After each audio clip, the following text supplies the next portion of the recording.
I've taken a long time to talk about Ryan Coogler's Sinners from earlier this year.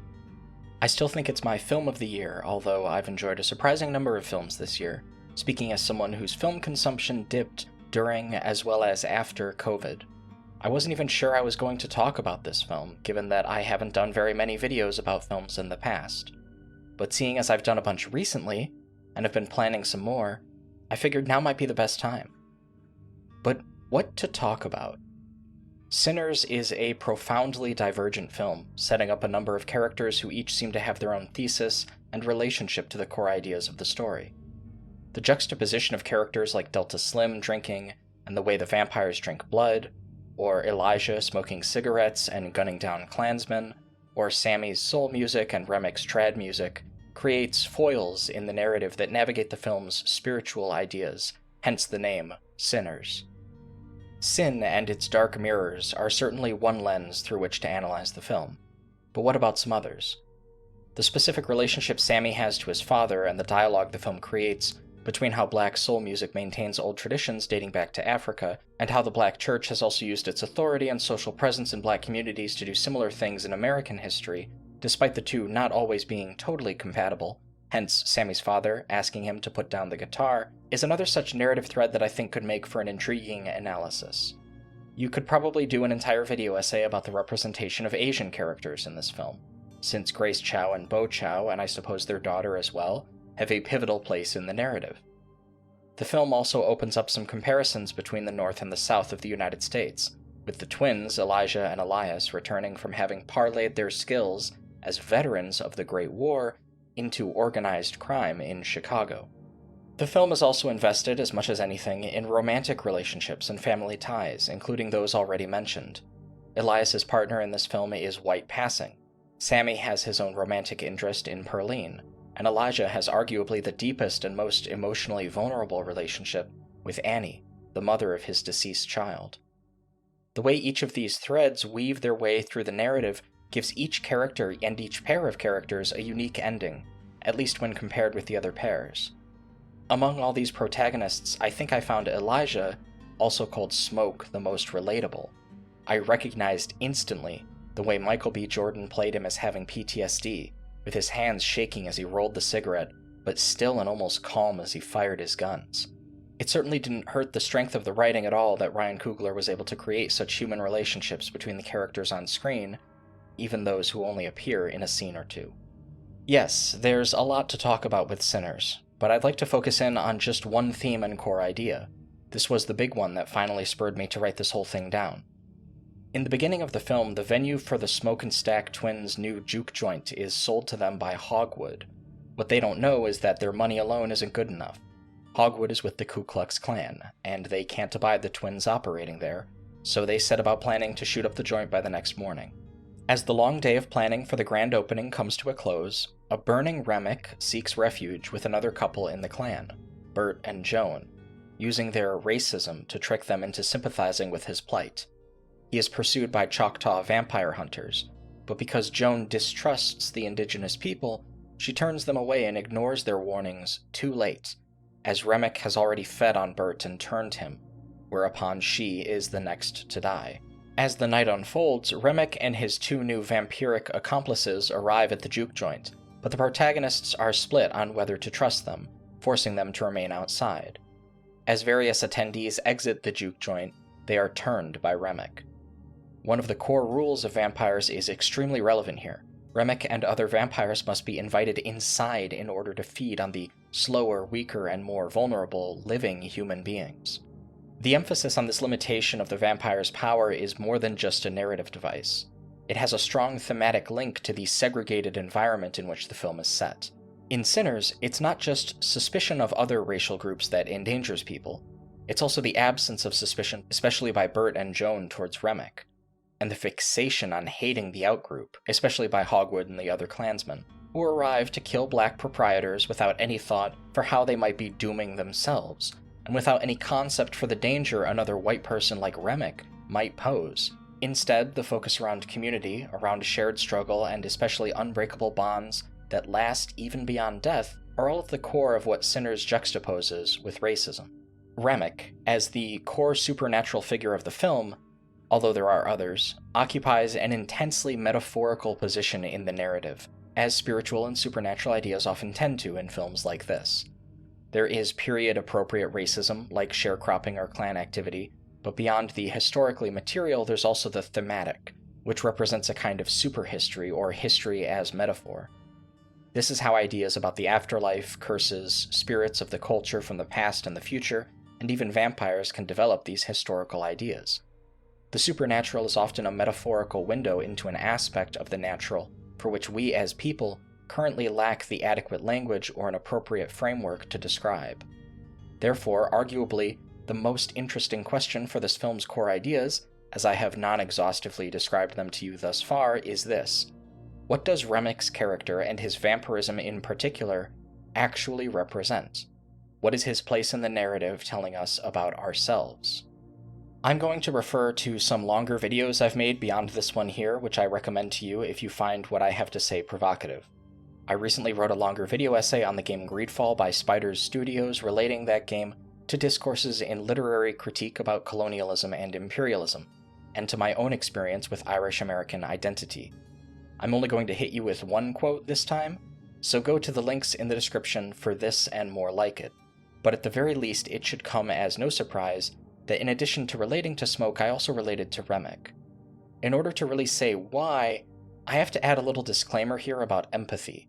Of late, empathy itself has become a politicized term, where the need to relate to certain people as if you were in their shoes and act accordingly comes with a humanitarian political invective, and people for whom empathy is politically inconvenient and for whom it is a political necessity to purvey an ideology of hatred feel hobbled by such invectives, so calls to empathy undermine their authority and they lash out against the concept in their rhetoric. In terms of my Catholic upbringing, I feel very betrayed by this anti-empathy rhetoric, but specifically in the way that I felt betrayed when I heard a number of the values purveyed by the Church, and just as often by Catholic Irish Americans around me, fly directly in the face of other principles they espoused.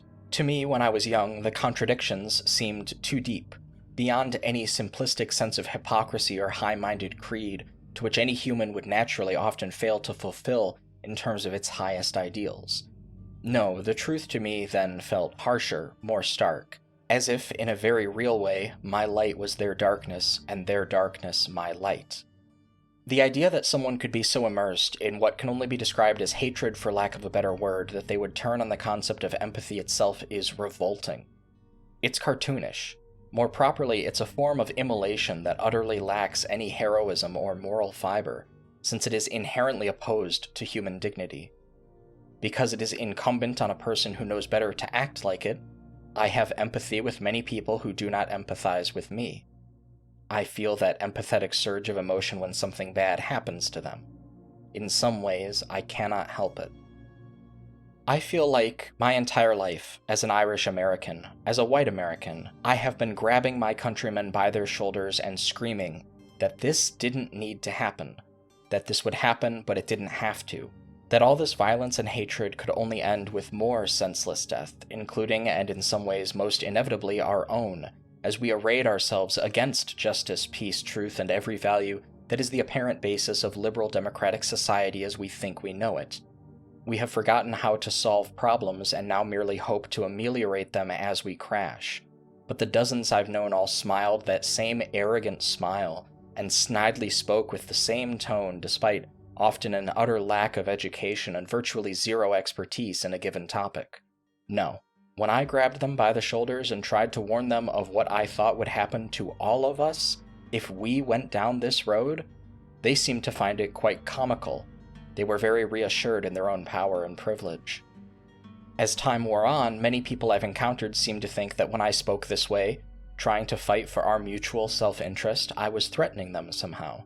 I was saying there will be blood, and they seemed to think I wanted to spill theirs. I don't. I'm not threatening you. I'm your neighbor, and I'm saying you're about to burn both our houses down. Why does that make me the villain? I don't know how to untie that noose and rescue these people from their self-mutilation. People who know better have had just as hard a time of it. Dr. Ibram X. Kendi, who I quoted in my video about BioShock Infinite, speaks on this quite eloquently in his book How to Be an Antiracist. a semi-historical and semi-autobiographical work, blending some of Kendi's prior work with his own life. I'd like to read a passage to you from that book that deals with the Klan and the price of white supremacy paid in blood by my fellow white people. In the end, hating black people becomes hating white people. On October 15th, 2013, workers unveiled a 12 by 24-foot sign near a major roadway in Harrison, Arkansas, known in those parts as Klan territory. The same sign showed up on billboards overlooking major roadways from Alabama to Oregon. Passing drivers saw bold black letters against a yellow background. Anti-racist is a code word for anti-white. Robert Whitaker, who ran for Vice President of the United States in 2016 on the American Freedom Party's ticket, popularized this declaration in a 2006 piece called The Mantra. This mantra has become scripture to the self-identified swarm of white supremacists who hate people of color and Jews and fear the, quote, ongoing program of genocide against my race, the white race, end quote, as Whitaker claimed. History tells a different story. Contrary to the mantra, white supremacists are the ones supporting policies that benefit racist power against the interests of the majority of white people. White supremacists claim to be pro-white but refuse to acknowledge that climate change is having a disastrous impact on the earth white people inhabit. They oppose affirmative action programs despite white women being their primary beneficiaries. White supremacists rage against Obamacare even as 43% of the people who gained life-saving health insurance from 2010 to 2015 were white. They hail Adolf Hitler's Nazis, even though it was the Nazis who launched a world war that destroyed the lives of more than 40 million white people and ruined Europe. They wave Confederate flags and defend Confederate monuments, even though the Confederacy started a civil war that ended with more than 500,000 white American lives lost, more than every other American war combined. White supremacists love what America used to be, even though America used to be and still is teeming with millions of struggling white people. White supremacists blame non-white people for the struggles of white people when any objective analysis of their plight primarily implicates the rich white Trumps they support. White supremacist is code for anti-white, and white supremacy is nothing short of an ongoing program of genocide against the white race. In fact, it's more than that. White supremacist is code for anti-human, a nuclear ideology that poses an existential threat to the human race. There are multiple white supremacists in Sinners: Hogwood, Bert, Joan, Hogwood's assembled men gunned down by smoke, and many murderers, but there is only one bloodthirsty godfather of them all. Remick represents, in his salivating lust for blood, his absolute mental control over those he turns, his savage emotional affect, where all those over whom he maintains control feel his pain, in his unsettling demeanor right down to the falsity of his smile, every element of white supremacy that white people train our brains to ignore. If we were too conscious, it would be hard to argue that these bloodthirsty ideologies would have much sway over us as a population, or that they would be as ascendant as they are now. But we have been so averse to becoming conscious of these things, too obsessed with being Joan looking down on the Choctaw, because that's what gives us the cheapest validation, and we're hungry for the most efficient way to be validated. When things get bad, the two things at a premium are denialism and scapegoating, and when white America could no longer deny its situation, it paired its denialism with scapegoating, ushering in a new era where racism is both real and not real, a sort of post-truth racist ideology that serves mostly to maintain the inequities of the current order, which trades on the fears and complacencies of white Americans. I've seen some analysis of Remick that positions him as a sympathetic figure, a victim of colonialism, and this reminds me of another story. I won't add any identifying details, but let's just say that I was out somewhere and waiting in a room with a television when a young man, not too different in appearance and affect from myself, walked in the room. He and I both watched what was on the TV. To tell you the truth, I could not remember what it was, but I do remember that it had something to do with construction and history around the New England area. And I remarked candidly that the construction of the area in question involved a number of then recent immigrants to America. He remarked that he was Irish American, and I told him I was as well. And then a very strange thing happened.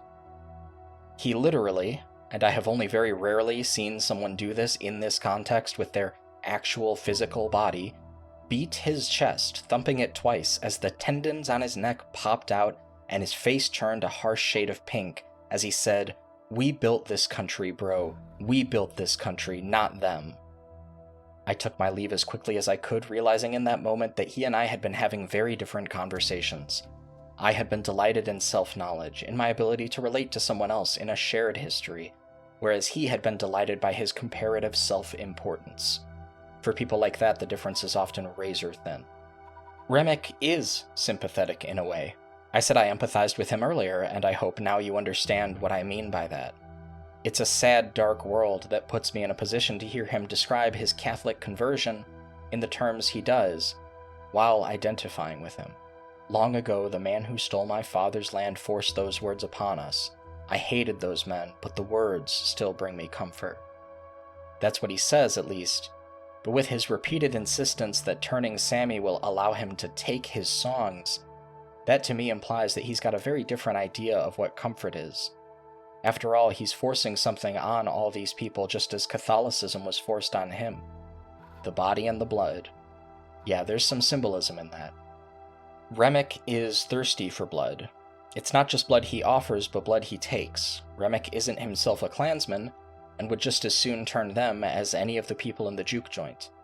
His violence is pure in a way, which is why I think he's so effective as a supernatural metaphor. I mentioned earlier that what was really interesting to me about Remick is that metaphor and what it really means. Here we have the blood of the sacrament, the blood of ethnicities, and the cultural heritages associated with them, and the literal human bloodshed of that night's violence. Sinners is a film with arguably far less emphasis on drinking blood than one would expect for a vampire film. It eschews that for a much more consistent focus on bloodshed and death. So, contextually, what Remick represents in his vampirism and thirst for human blood, and probably also with respect to how he relates to culture and colonialism, is death. Death in the sense of total annihilation and dehumanization. Remick is death in a very real way, and also in a subtle, creeping way. He is the death contained within dehumanization. I think that ties back to his relationship to Sammy's music, to culture, and colonialism. Delta Slim tells Sammy that the blues wasn't forced on them like Christianity, they brought it here with them. Remick uses a different kind of force. He's drawn to the music like a bad spirit, but he wants to possess it. He wants to control it, to own it. The use of the blues as an avenue of black resistance is presented very directly here. But that resistance is the resistance of life. It's a life-affirming gesture in the face of death. When I personally speak about humanization and dehumanization, that's where I'm drawn, to the polarity of life and death. And valuing human life and maintaining human life is so important and such a valuable calling in politics that upholding any kind of doctrine that subordinates some human beings to others, makes some human beings the inferiors of others, or treats some human beings as somehow really tangibly deserving of life while others are not, is not where my politics, my worldview, exists. I do not like, condone, or appreciate the abject lies and revisionism over people and issues that causes a great deal of that dehumanization. And this is, after all, the great contradiction of actually believing in enforcing a politics of nonviolence, whether you believe in overcoming that contradiction through nonviolence or not. But I do see the value in maintaining my own principles. But how can you mend a rift with a group of people who don't want to see it mended? You can't come together over something like that, especially not if it would violate those same empathetic priors, those same values about treating people well. Most Americans would not insist to your face that you're a hypocrite for defending yourself, even if you're generally against violence. But that is because they understand you're resolving the contradiction, or because they're disinterested in simply allowing you to get away with owning a contradiction because you're in one of the groups allotted that privilege. I do have experience with that, funnily enough, and it was at the hands of other Irish Americans. These people did not seem to take me seriously when I was staunchly preaching nonviolence, saying we must protest within the bounds of civil disobedience all offenses to the rights of all people, while still ourselves not neglecting to turn the other cheek. Someone once even said to me, "Why do you want to be a martyr?" It was never a thought in my mind. But now if I were to advocate violence, not my business here in this essay, I assure you, but if I were to speak to those people in that way, then they would say that's my problem. I'm too violent, too extreme. If I'm violent, then I'm the real cause of the problem, and if I'm nonviolent, I'm a naive fool who needs to be told otherwise. Really, it seems like the only way for a marginalized person in America to be dealing with their marginalization the right way is for them to be hung up on the cross themselves. And even then, they would face the requisite mockery and belittlement we've come to expect. One of many reasons why so many people resist the idea of a person with privilege on a specific issue leading that discussion about what's right and what's wrong is that for many people that question is indistinct from inquiries into what's comfortable. A desire for comfort in these situations is really a desire not to be the one who pays the terrible price. It requires preaching a social worldview that, regardless of which aesthetics to which it outwardly aspires, is rooted in being at the top of a big bloody heap. At moments like this, I remember the words of Matt Christman about solidarity towards other human beings thrust unwillingly into this dark, uncaring world of ours. We should all have a chance, People suck, but the people, we all deserve a chance to suck. We all deserve a chance. Because we get pulled out of we get pulled out of nothing. We get pulled out of the ether into consciousness that we did not ask for, and that is not under our control. We are given facilities and abilities that are also not within our control. And then we are set loose in a world where we are going to have a very brief, finite amount of time to love and be loved and to experience and to think and to exist before that's snuffed out. And that is something that every single one of us shares. That is a unifying human experience. That's all we have. We have this brief moment where we are called out of nothingness for a fucking microsecond in the span of existence. We're called into being. Without our consent, we're given abilities that we don't have any fucking choice over. And we're all unified by that. And since we all share that, can't we make it a fucking world where everybody who is essentially, I don't want to get too Schopenhauer-y, but, cursed with that burden of consciousness can at least experience as much richness and love and safety and security as anybody else? Like, how can you look at someone who didn't choose to be born, who did not choose their abilities and facilities in this world, and say, you deserve nothing but pain and torment until a horrible death? And I deserve everything. I deserve riches, and I deserve greatness, and I deserve comfort for things that I similarly had no choice in, had no influence in.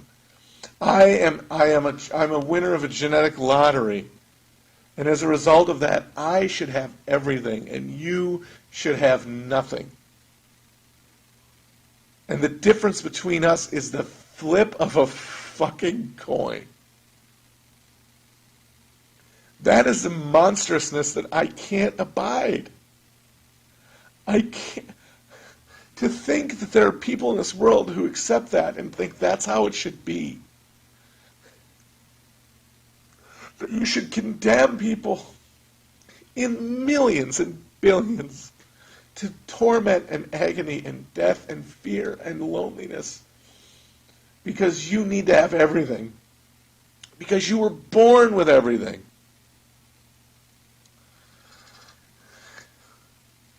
The vile maxim. Adam Smith's vile fucking maxim.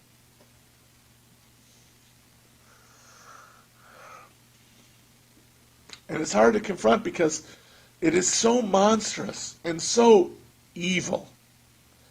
But it's something that your neighbors believe, that your parents believe, that your loved ones believe. It's something that people accept as just the way it is. That is what life is. It is you're shot out of oblivion into consciousness, and you will either be cursed or blessed based on the whim of genes and geography. And that is that.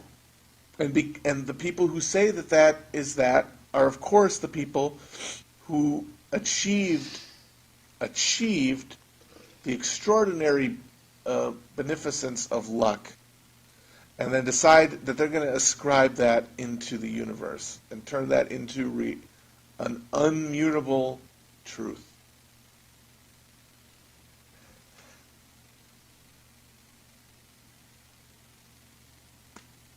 But it can't be like that.